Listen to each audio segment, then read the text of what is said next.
అలా బిత్తరు చూపు చూస్తావేంట్రా? ఏమంటోంది నీ మలయాళ శాస్త్రం? వద్దండి, నన్ను వదిలేయండి, నేను వెళ్ళిపోతా.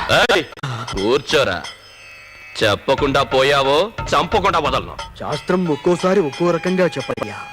20 సంవత్సరాల క్రితం ఏం చెప్పిందో ఇప్పుడు అదే చెప్తుంది. మీ తొలి సంతానం చేతిలో మీ చావు.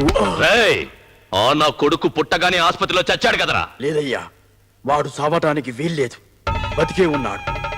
3000 సంవత్సరాల చరిత్ర ఉందయ్యా ఈ మలయాళ శాస్త్రానికి. దీన్ని నమ్మండి.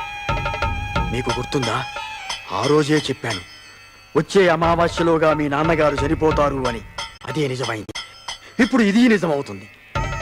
నా మాట విని జాగ్రత్త పడండి. ఆపరా, పెద్ద చెప్పొచ్చాడు బోడి జాతకం. నువ్వు చెప్పినట్టు అన్ని జరిగిపోతాయా? రే అంజరెడ్డి, వీడెప్పుడు చేస్తాడనేది నీ మలయాళ శాస్త్రం చూసి ఇప్పుడే నాకు చెప్పు.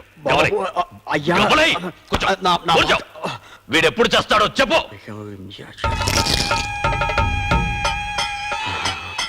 ఏం చెప్తోందిరా నీ శాస్త్రం?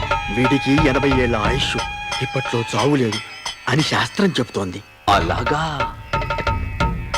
వీడికి చావు లేదు? వీడికి చావు లేదు.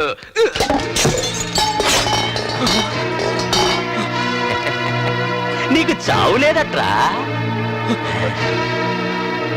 తీసుకోరా, తీసుకో. తిన్నగా వెళ్ళు. ఆ నా కొడుకు తల నరికిరా. ఆడి తల తీసుకురాలేదో నీ తల నరికేస్తా.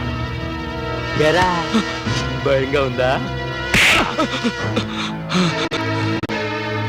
స్వామి, ఆడు తల తెచ్చినా సరే, నేనీడి తల తీసినా సరే, నువ్వు అబద్ధం, నీ శాస్త్రం అబద్ధం, అంతా అబద్ధం. నేను నేను నేను చేస్తానా? నన్నెవర్రా చంపేది? రే, నేనంత తేలిగ్గా చావడ్రా, తేలిగ్గా చావ.